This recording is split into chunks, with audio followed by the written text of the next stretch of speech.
Welcome everybody to this webinar about heritage, and we've got a fantastic cast of people to talk about heritage in the Chilterns. We're very much keen to get questions and answers from the floor, so please, if you put your questions and answers questions in there, we'll try and provide the answers. Actually, if you want to provide some of the answers as well, that'd be fantastic. My name's Simon Kearey. I'm chair of the Chiltern Society, and it is my privilege to be able to host the webinar tonight. The way we're going to go about this is I'm going to ask my two guests, Hannah and Sam, to introduce themselves. They'll talk a little bit about their organisations and themselves, and then we'll come to a general conversation about heritage in the Chilterns. Are we doing enough? Are we covering everything? That kind of thing. We'll hopefully end with a bit of a summary about what we've discussed, what we've learned, some of the points that are coming from the questions that you're all asking. This is very much meant to be a very interactive session, so please join in and we'll try and address all the questions that you've put before us. I will reflect. Tom's going to put a couple of links in the chat. Really, I've reflected. I had a quick look around heritage and Chilterns today to look at what has been written already, and I think actually there are a couple of really good reference documents. One is something called Values and Benefits of Heritage, a Research View, and this was compiled by the Heritage Lottery Fund. This was written really to look at heritage across speed. What does heritage play in our lives? How critical is heritage in day-to-day living? What aspects of heritage are key? So the social benefits for individuals and communities, and also the economic benefits of heritage. So why exactly have we got a webinar tonight talking about heritage? How critical is that? And then the other aspect was something that you can find on the Chiltern Conservation Board website, which is something called Chiltern's Historic Landscape Characterisation Project, which was a wonderful report written by a guy called David Green, who looked at heritage across the Chilterns. It's an absolute mammoth work. I mean, it must have taken David an awful lot of time. It was written back in 2009. Very, very good. It's got some great maps of some of the architecture, monuments, various other things. So I recommend that viewing. So those are definitely two resources that I would recommend you have a look at. Anyway, let's cut to our fabulous presenters today. I'm firstly going to introduce Hannah Ellams. Hannah is the chair of the Cultural Forum, which looks at things across Buckinghamshire in terms of the culture, but also an independent consultant and also connected with a number of museums across the patch. So Hannah, welcome. The floor is yours. Hi everybody, thanks for inviting me along today. So yeah, I've previously been the museum director of Wycombe Museum and was there for around 6 years, and I'm also the chair of Slough Museum, and I've been there for 5 years now, so based in Slough. I've currently just become an independent consultant for my own business called Inspiring Places, and I'm currently supporting the Roald Dahl Museum, a museum in Oxfordshire, and also I'm looking at still working with Wycombe Museum and a few other places in my in the little time that's left on that. So nice to be here, and I'm looking forward to this conversation. Anna, do you want to just touch on things that you've recently done as part of the Cultural Forum in terms of heritage and aspects across the piece? So the Cultural Forum is actually based in High Wycombe, so it's all the arts, heritage and cultural organisations coming together in High Wycombe. It was funded by the Arts Council's emergency digital funding, and it came about really because we just realised that there's such a challenge between us all to share with what's happening culturally. So and the thought behind that was, how do we know, if we don't know what's going on that we're doing, how is the public supposed to find what's going on? So out of those relationships and this cultural forum that we've been building, we have moved on to building a new website for High Wycombe, a new town website. So that was in partnership with High Wycombe Bid Company and the council. And we now have a lovely new website for High Wycombe, which we've built over the last few months during COVID, and it launched on the 31st of March. So that was really super exciting. And some of the organisations on the cultural forum are the Swan, Fish Eye Festival, Wycombe Arts Centre, all places that you might know if you're based around High Wycombe. And we're just slowly starting to work together, and it's been really interesting and shocking for me how much was going on in the town where I was working, and just I wasn't unaware. And so we're really starting to work together in those places, and we've got ideas about an arts trail and a sculpture trail, and starting to bring people back to town and how to encourage that safely, and to work together and just show what Wycombe can offer. All part of understanding and recognising the culture and their historic heritage across the piece, I should think. Sam, Coam, you've almost made a, well, I mean, the history of the museum is very much heritage, isn't it? Tell us introduce yourself and tell us a little bit more about Coam. Okay, well, my name is Sam Hatfield. I'm the director of Chiltern Open Air Museum. I've been there for, strangely, it's flown by, for nearly 4 years now. And it was a novel experience for me because I have no background in heritage nor museums, but I had run a small charity beforehand, and we are an independent museum and a charity, and we rely upon all our funding either from donations, legacies, or paying public coming in. We've had an interesting year, and I'm sure Hannah will echo that. It's not been the easiest of times for us all, but Chiltern Open Air Museum, for those that have been, will know it's a 45-acre site in southern part of the county, down near the Chalterns, and we have the foundation of it was to preserve the culture, history, heritage, buildings and skills of the Chilterns effectively, and we have on our site over 30 buildings that have been recovered and re-erected on site, and that is the base of what we are. Is a lovely site with some fantastic buildings, and therein lies the ability and the opportunity to reflect the heritage and life of the Chilterns, whether it's in a small barn, a small granary, or a cottage, or a bigger old historical industrial building. And they're scattered around our site. But we're also just a lovely site, 45 acres. And that is where we really find the benefit at the moment. And I think that's been one of our benefits and our serendipitous bits of luck, is that we are able to allow people to wander around with plenty of space. So that's me and my background. The Chiltern Open Air Museum at the moment is open, and I can talk a bit more later on about that. We have been open since the end of March. We're open 4 days a week at the moment because we have to manage how we have people on site. Particularly, we're going to have schools on site. We cannot have schools and visiting public.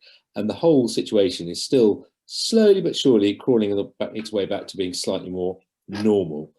But it's still struck by all the regulations and controls that we're obliged to follow in terms of timed entry and all of the other restrictions.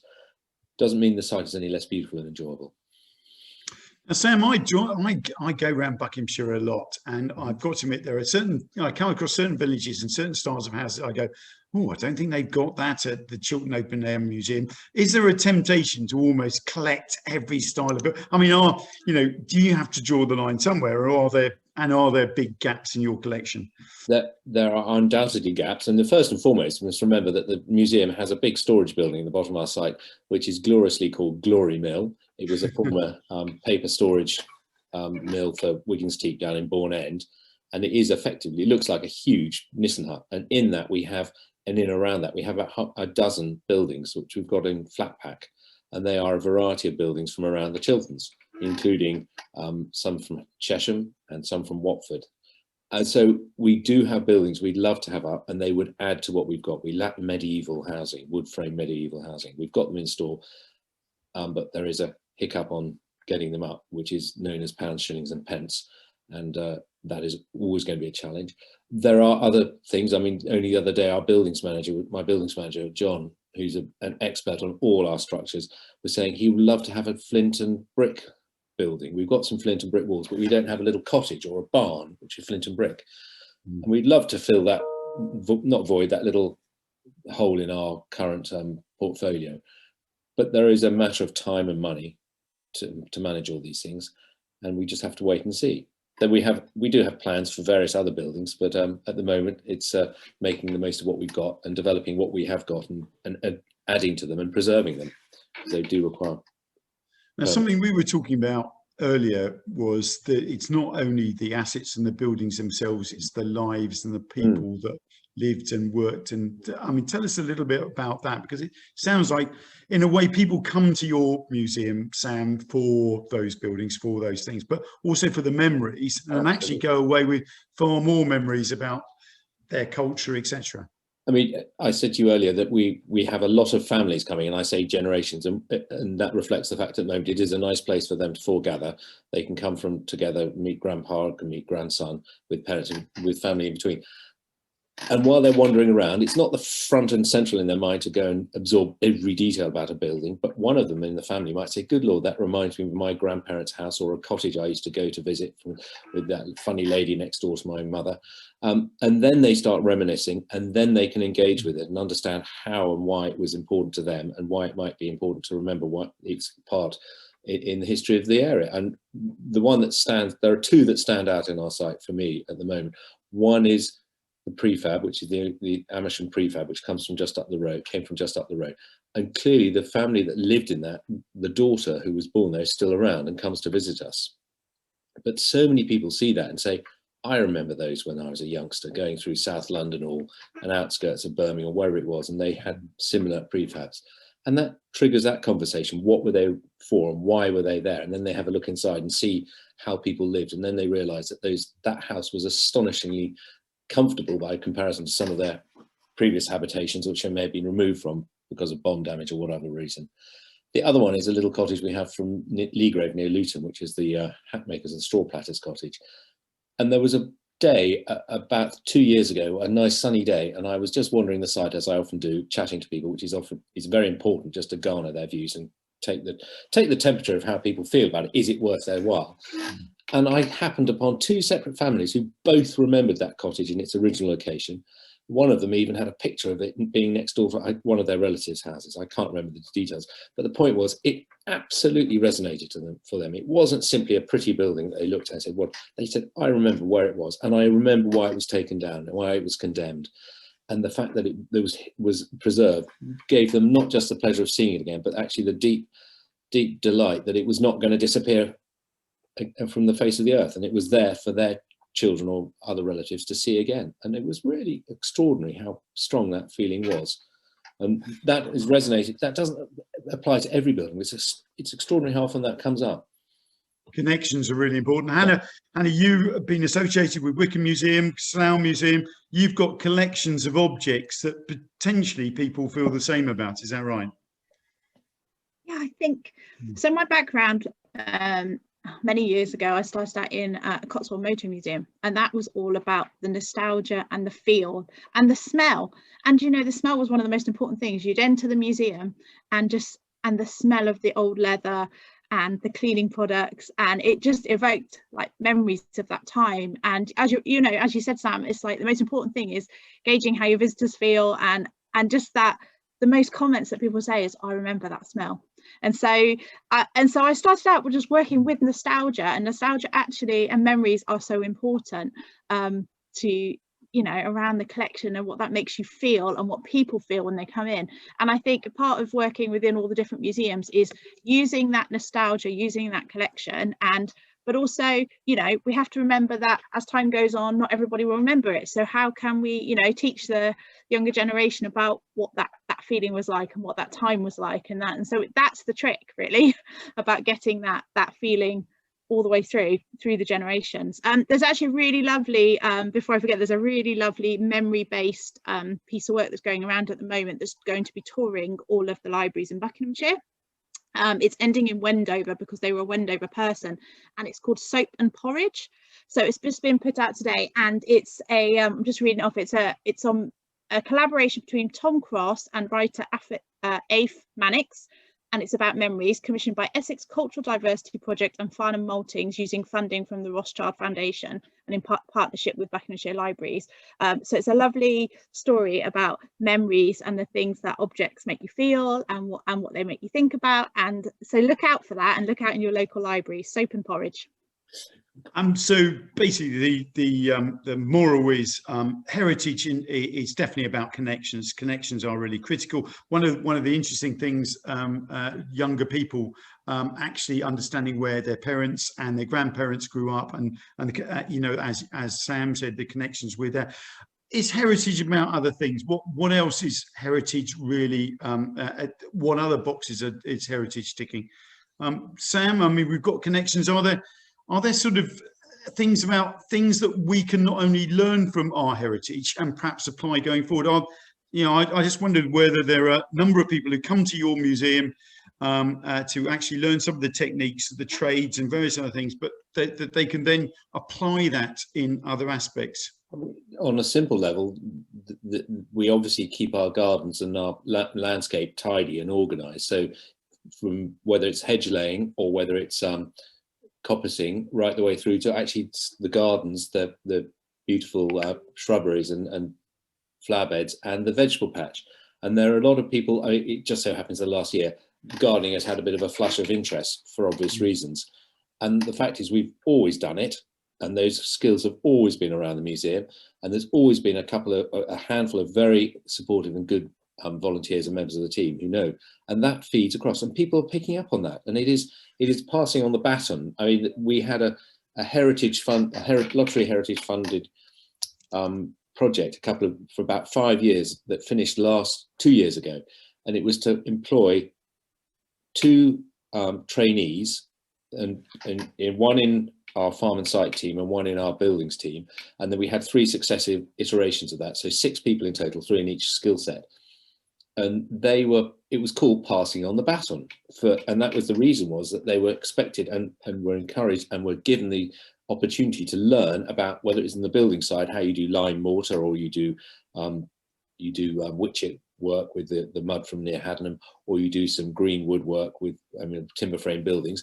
On the farming side, it was to do a slightly more traditional approach to farming, where you might maintain the landscape with the hedge laying, or do the bodging and do the work and using the lathes in our woodland, or making charcoal, or whatever else other part of the process was. With our livestock, it was maintaining our heritage livestock. But that passing on the baton, that idea that, as Hannah says, how do you ensure that people remember and know and don't just lose it, is actually connecting them to it and taking them with you and with it, whatever that aspect is. And we do that around. And I think that is an element. I can't remember your original question, Simon, but I think I was... Oh no, well, it was about that. So in a way, what you're saying is about rural crafts and hedge laying and basically the skills of our, you know, which are still applicable to, you know, nowadays. Hannah and I had a really interesting conversation with furniture makers in and around the Wycombe area, actually about 3 years ago, and we were trying to get them in to donate some money to a project and be part of a project, etc. And we thought, gosh, they're really going to be interested in all the old chairs and the collection. No, not well, they were, but actually what they're more interested in is how would they get more apprentices into the trade. And you kind of go, oh my God, that's such an interesting conversation. I mean, Hannah, you probably remember that conversation, don't you? Yeah, it was surprising, wasn't it? And they were like, oh, can you come in and can you film all our new machinery, and it's all fancy and shiny, and and how can we get out to the young people? What can you do? You know, it was sort of opposite to what the approach we were taking initially. And then we sort of reflected and went, yeah, of course, you know, you want to get those young people in, you want to keep them interested, otherwise it will be lost, all that knowledge. And it was an interesting experience. So heritage not only can be something of the past, but it also can be very much something of the present, if not the future. And I think that's really critical. I'm going to move on a bit. I'm going to talk about communities, because one of the interesting things. I mean, Hannah, you've done or been responsible for a number of projects, I think, around things like Wycombe's Words, suffragettes, involvement in the First World War of some of our Commonwealth partners, various other things. So there are communities out there who aren't really interested in heritage as well. Hannah? Yeah, I think heritage is also about identity. It helps you to know who you are. So it kind of relates to the previous question, what else is heritage? And we've through Wycombe Museum, we've had this lovely funded project called Eden, pop-up made in Wycombe, and it was a pop-up retail unit inside the Eden Shopping Centre in Wycombe. And part of that unit, so part of it was mid-century furniture from the 30s to the 50s, and then part of it was around the Windrush legacy. So it was about the West Indies community in High Wycombe and those who came over to Wycombe and why they decided to stay there. And it was actually done in partnership with one of our volunteers who later became project manager at Wycombe Museum, and her name is Daffodil Forbes. She's an amazing person. If you ever get to meet her, I can see you're nodding, Sam, so you've met her. And she's one of the first girls who came with her family, and they located in Wycombe. And it's her story and the story of her family and everybody she knows. And we put this, she's been researching it. So it started, as you said, with a story called Wycombe's Words, which was an oral history project of 22 oral histories around the elders who came who part of the Windrush generation. It included also some of the Asian and Polish community. And so it started there, and we've carried that on. So it was actually funded last year by the Windrush Celebration Day in June, and it allowed us to do a project all year and collect more and more stories. And this year we're hoping it will carry on. We should hear about for Wycombe Museum, they should hear about the funding any day, and that will allow the story to continue. And what Daffodil finds is that all these hidden histories, as she explores more, there's stories that even she doesn't know. We came across this year this lovely story about children in care, because often the families would come over and their children had to go into care, and so during the week while the parents worked, because they come over to do a job. And so there's just these amazing stories that come out. But it's definitely, Wycombe Museum are hoping to reopen, I think, on the 19th of May in the Eden Shopping Centre, and so you can see this exhibition, and it takes it all the way up from when they arrived all the way up to Black Rights Matter last year, and so it's really, really relevant, and they are hoping to expand that going forward. So please do look out for it. Yeah, it's very much about communities, identities, and those stories, and there's an amazing communities in High Wycombe who are telling those stories. And I think it's not only the community itself, but it's people outside of that community understanding what that community went through, was all about, etc., etc. Sam, I know your site. Walking around your site, you've got a number of churches, you've got a number of various aspects of community life, which tells us more than about the building, or at the time it tells us a bit more about the communities that use those buildings, etc. Is that right?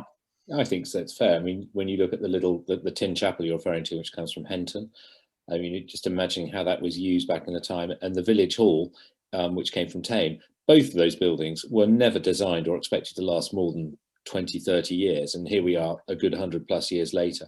They were preserved by their communities in the initial instance for whatever purpose. So the village hall was used as a vicarage room, and obviously the little chapel was used as a place of worship. And as that slowly but gently declined, it was rescued by us, but it had lasted a lot longer, and the community must have loved it dearly to maintain it that long. And a lot of these buildings would not survive but for that community involvement, as you rightly say. The same is the case with, we have an Apple store which came from the Leavesden Asylum. I mean, this is a part of our, history that we just sort of have almost forgotten, and we need to do more work on that. And there's an interesting group, and that's near Watford, so it's in Hertfordshire, hasten to mention. But there is a local history group that are very interested in the history of that asylum, which was one of those classic Victorian huge asylums, which was a huge community, basically lived behind a big brick wall. We have a small building that came from there, and that's only survived because people were concerned to preserve a little bit of that memory. And the asylum is now turned into flats and homes, so a lot of that has sort of wandered away. But that part of the community should be, we need to understand a bit more about that and dig into that a bit more, and understand that there is communities all over the place. I mean, heritage always strikes me as a rich mine of things that people can learn and potentially get more out of. I mean, you're really talking about almost forgotten history, which and that's one of the treasures of perhaps getting into the heritage world. You just don't know what you're going to uncover. Well, one of the interesting, I had a presentation by somebody called Hugh Howes the other day about industrial heritage in the Chilterns, and he gave us some good graphical representations of it was Tom Telford as well as Isabel Kingdom Brunel's digging those railways across Buckinghamshire in those times for Great Western Railway, and you just thought, oh goodness me, that ties in with HS2, because actually they dug up more of the countryside in those days than they're potentially even planning to do as part of HS2, and there were outcries and people, but not to the same degree. So it's almost parallel times, but actually, you know, it was over 150 years ago. To some extent, we've forgotten most of that history. We see the banks, we see the railways as they are, many of them being taken up since then, but it just isn't something that people imagined, or the stories that people told around those periods.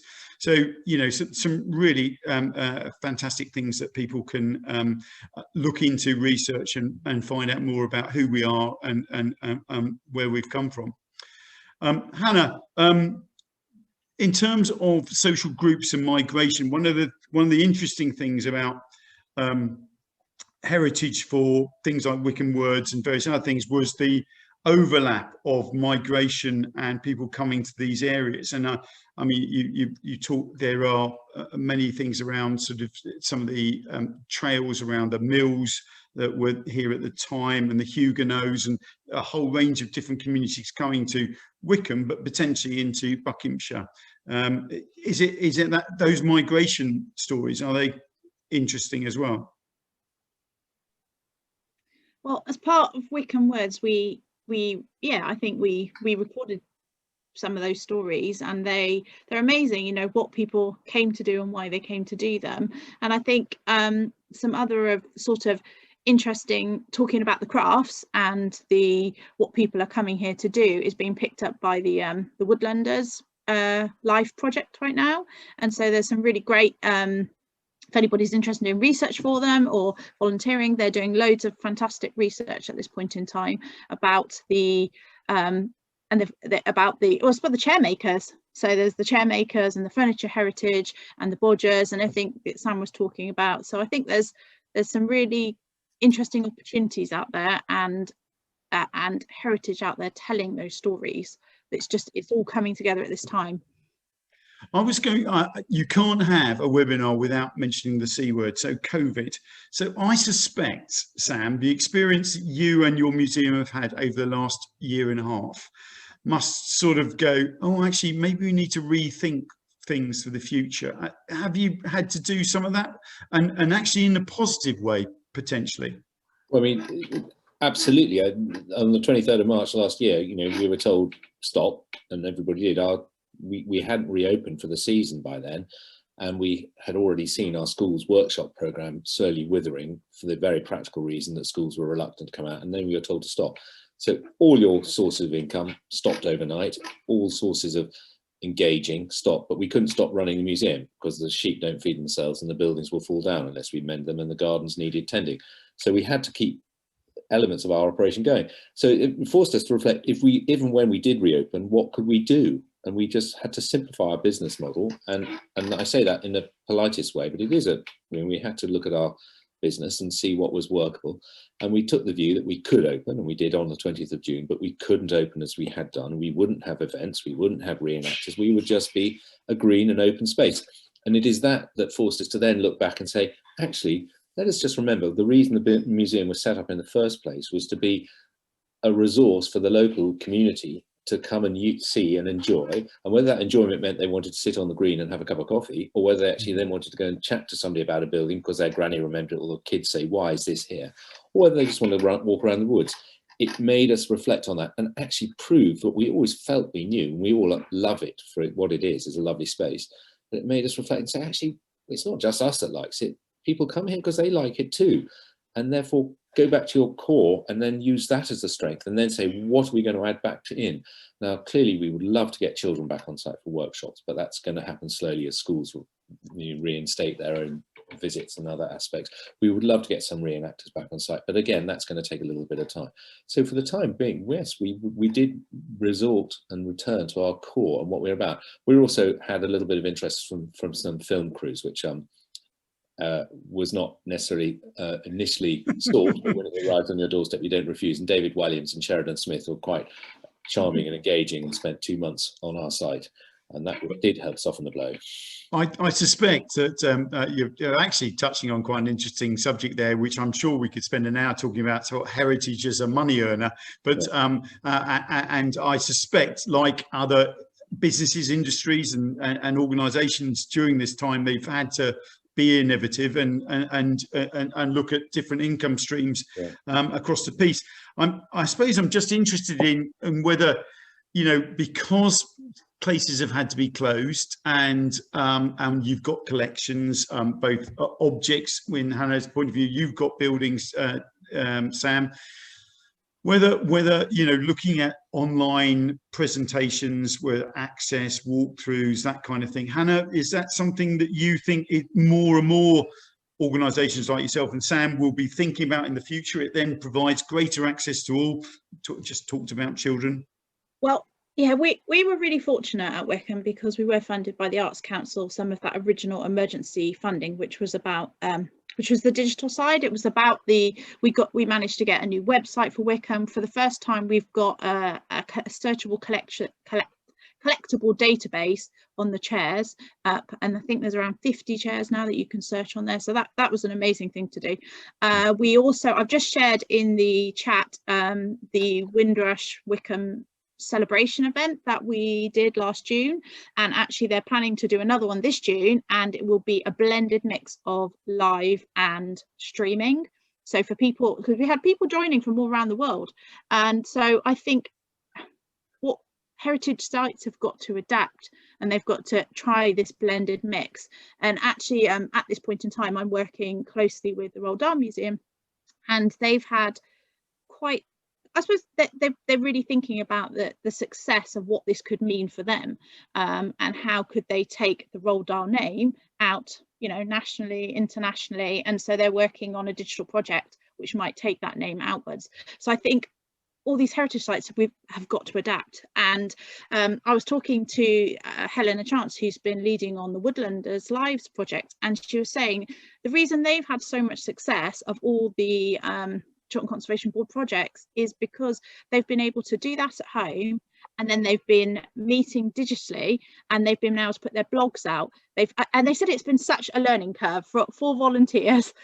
They said of a certain age, it's been such a learning curve, and they've been putting out blogs, they've put out a new website, they've done, I watched an amazing pub tour today, and I think they've got a dash cam on their car and they're driving around, and that's really fantastic. And they've done that digitally, and they're going to do it live in the summer, so you can go on a Bodger's pub tour, and that was by Stuart King. I just thought this is amazing. And so I think the sites and the places that are just adapting to the digital side and the live side, and they're the ones who are probably going to have the most success.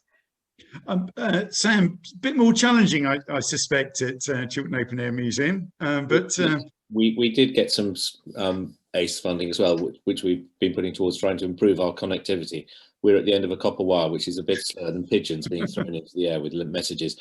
As a consequence, it's been harder for us to create all the digital interactive elements we would like to do, but we are in the process of developing it. And that's not simply just to reveal more about the site.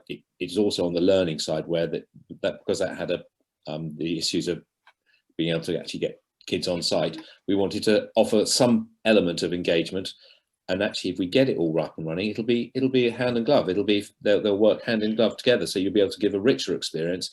Not only will you be able to have an experience on site, but in a follow-up experience in the classroom, where they'll be reminded of what they saw, heard, or experienced on site.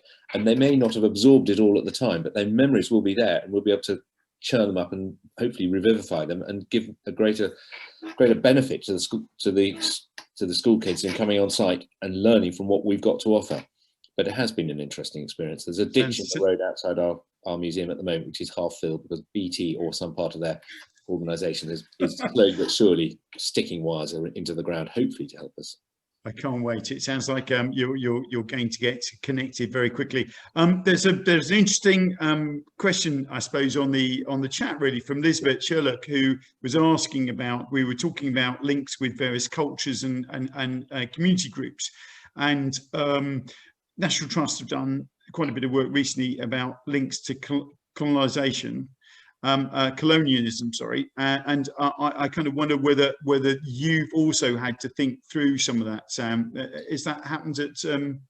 It hasn't been finished yet. We have started to think about it, but it's been, I mean, in the last, since it all happened and it's really come to the forefront, we haven't come to any conclusions on that. We do need to do more work on that. I have to say it is harder for us at times to do that because our resources aren't as good as we'd like them to be, but I'm fully aware of it. I happen to have gone to a college at university in Oxford that hit the headlines not so long ago because it has a building called the Rhodes Building on it, and I've watched only too often some of the challenges around that, and it is on our agenda. It's just a matter of how best to deal with it. I'm sure Hannah has come across that. Hannah?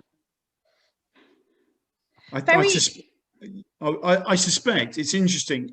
It's not only not colonialism, but it's also sort of how working conditions were sort of 200 years ago, and potentially what it meant to be in some of the factories and to be part of the workhouse and various other elements of things. So potentially the lives of people who didn't have that much, and how tough it was, I think, in probably those periods.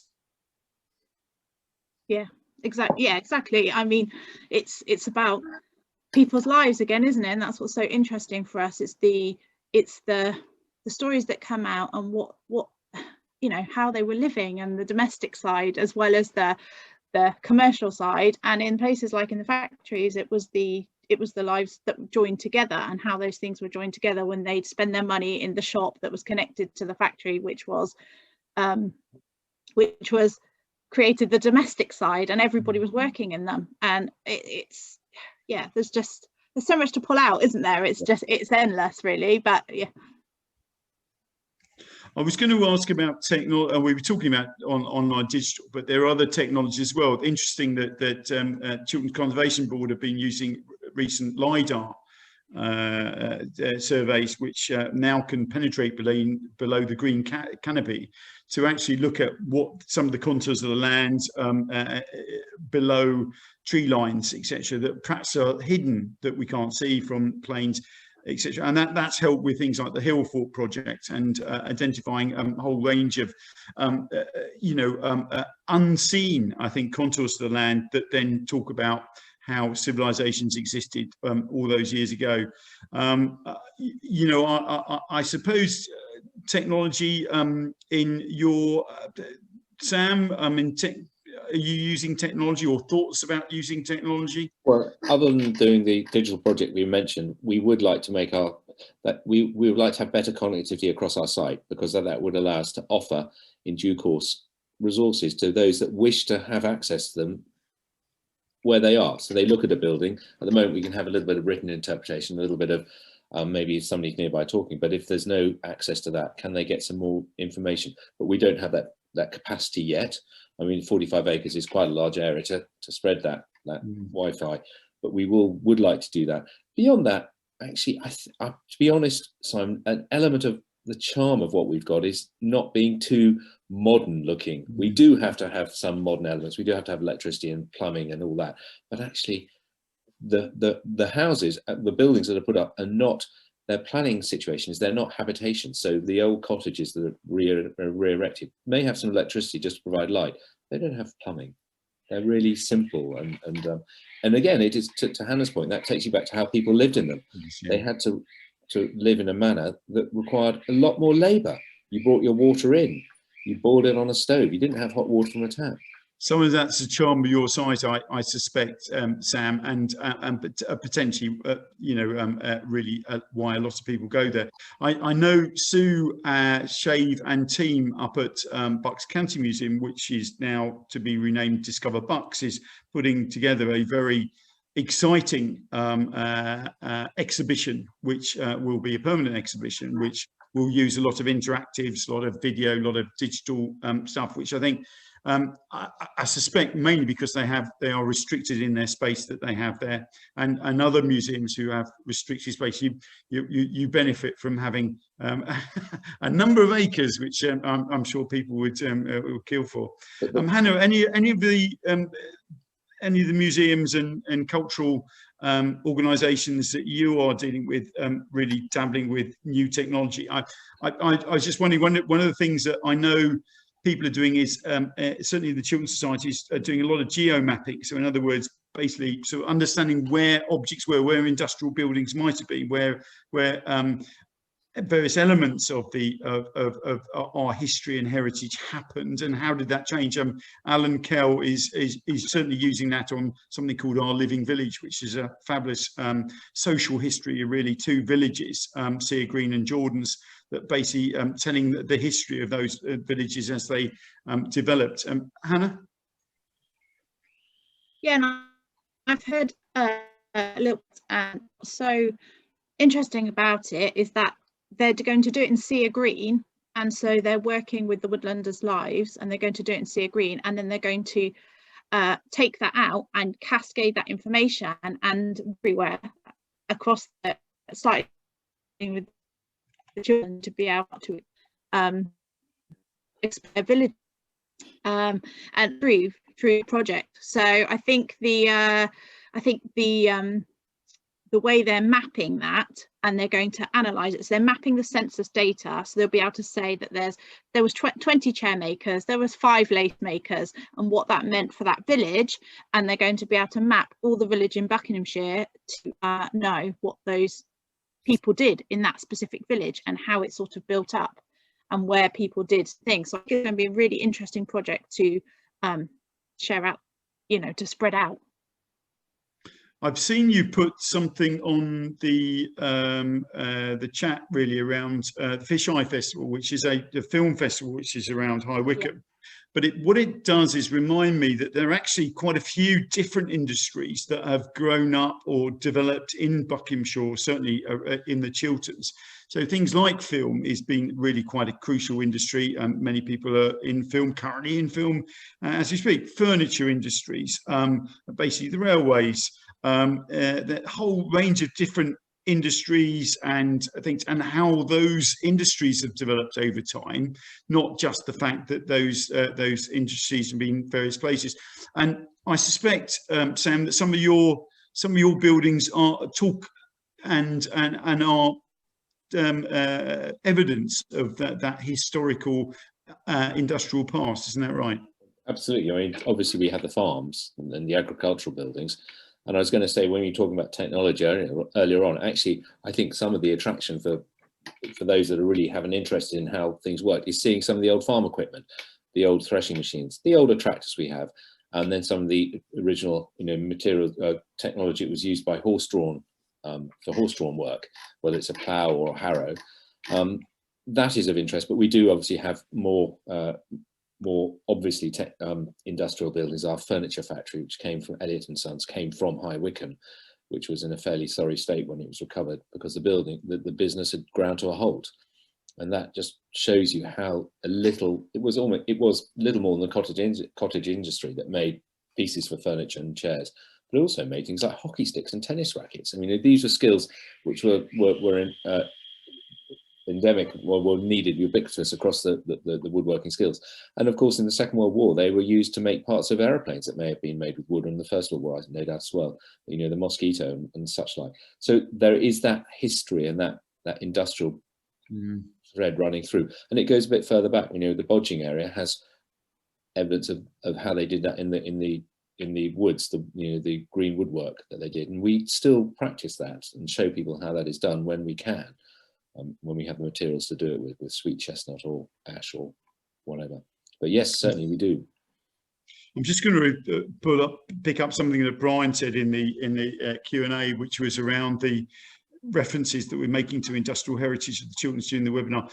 What we could do, I can't get it now, but we could try and put it on our website and we send it to all the Hugh Howe's presentation is absolutely fascinating. I mean, really, he's still researching it. It is absolutely brilliant, and it's, I know quite a bit about heritage in the Chilterns, but there were loads of things that were coming out which I thought, oh gosh, I never knew that, and etc. And these things were, and I, as Brian has rightly said, this is a fantastic way of engaging with younger people, as we've reflected on the furniture making about sort of potentially getting into trades, but really inspiring them to use skills and work locally and set up local businesses, and rather than everybody commute into certain places. And I think now, as people find that they're spending more time at home, doing some of those local skills and perhaps setting up local businesses, I think it's always been I think a hotbed of local industry. I think in Buckinghamshire there's some amazingly innovative people around who work in a whole range of industries, and perhaps we should celebrate that more. When they have the Bucks Open Studios, it's fascinating looking around people's studios as they, craft making, or yes, actually I'm working on the latest BBC Two programme and I'm doing all the scene sets and stuff. And so actually some of the heritage that we've got in this county is that rich seam of skills and experience that in the various industries that we've just been talking about.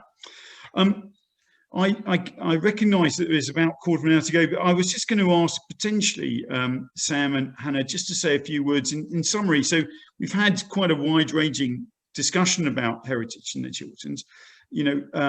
I've taken a number of points from this, and I think they're absolutely key to this, which was one is heritage about identity. And I think that's not only about our own personal identity, but also about the identity of the groups we're members of, the communities we're all members of, and how other people perceive those communities and understand. I think understanding of those communities is really crucial. And it's not only the communities themselves, but how they came to be here.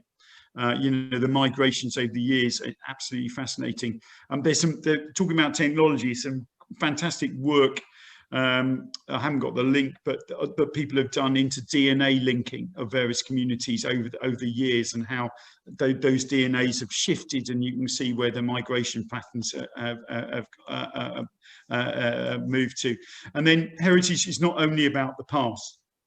Heritage is really key into understanding our present and potentially with thoughts around the future.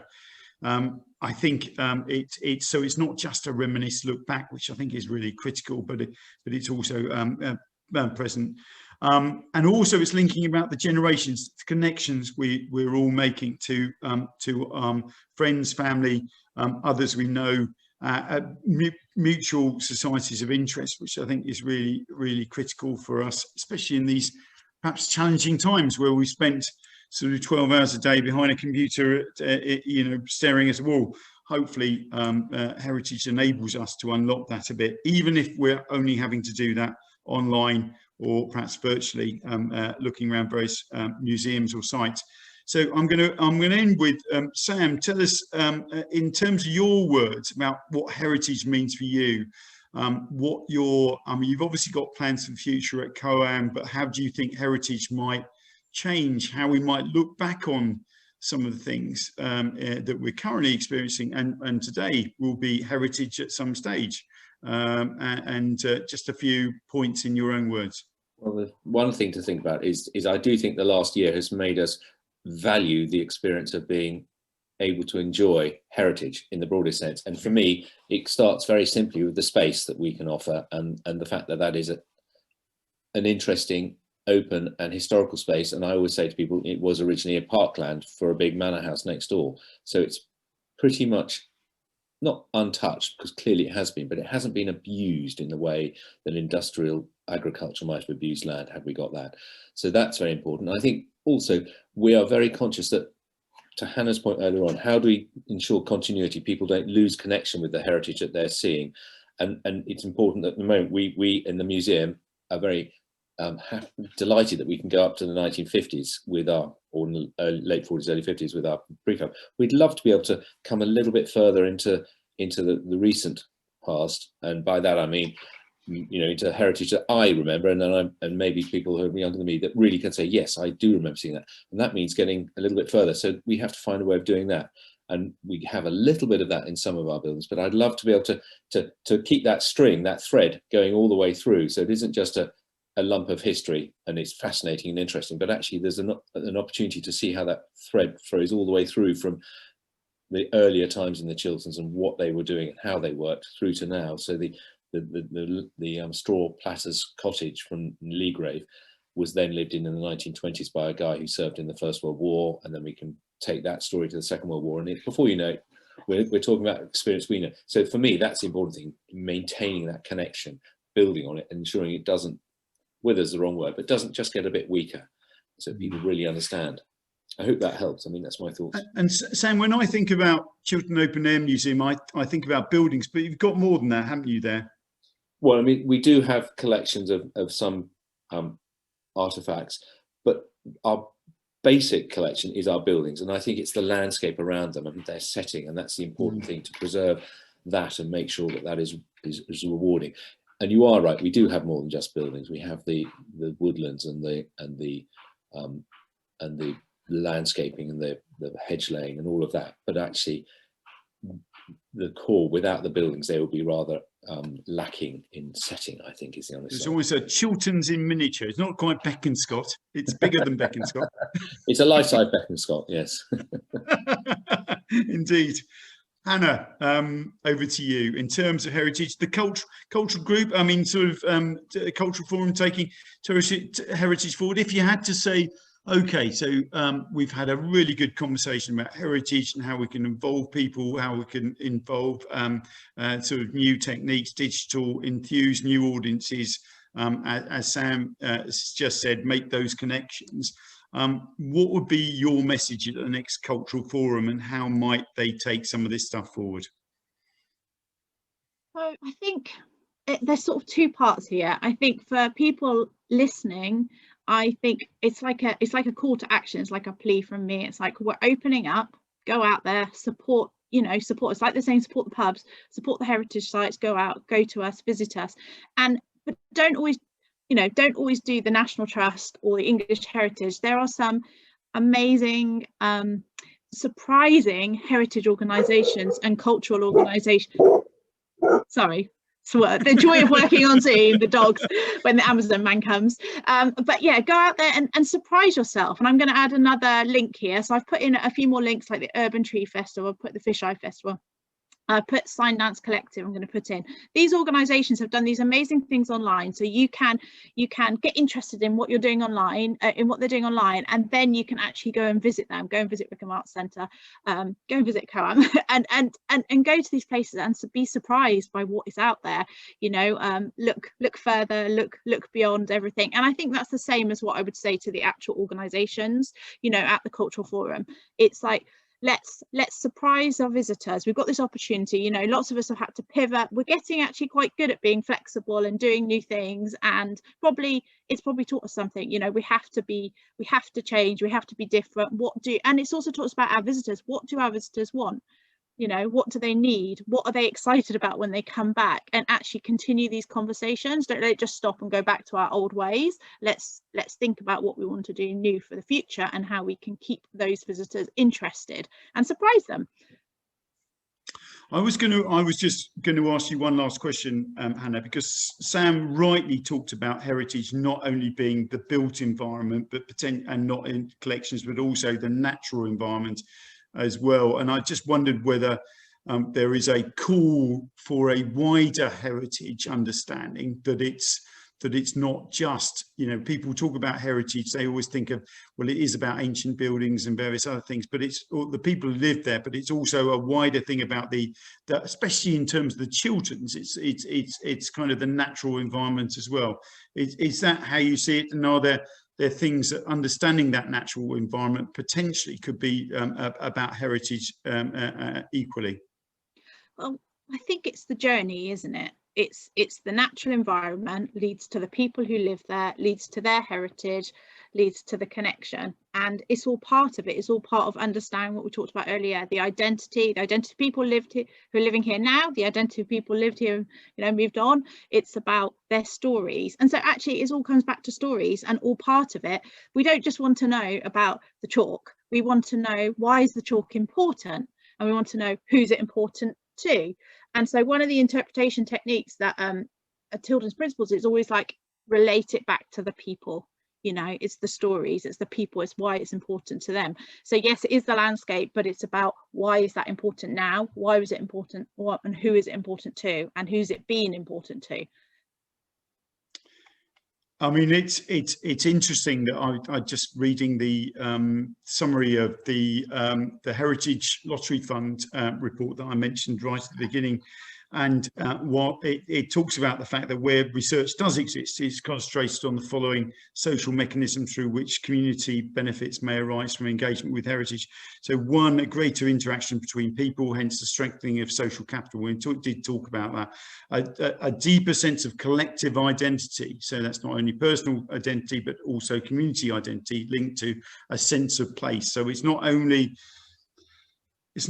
about sort of you and your heritage, but it's also connected with the place itself. And I think, you know, it's interesting that somebody gave me a photograph of a local football team in 1911. It was interesting to trace through the histories of all those players during the First World War and how they ended up. Some stayed in the village, some actually moved elsewhere, and that was quite exciting for me. And it was, I mean, and actually I was then able to make connections with people who lived here still, who are members of their families. And lastly, enhanced levels of awareness and understanding between particular groups. So that was around the education side of things and the positive effect on community cohesion.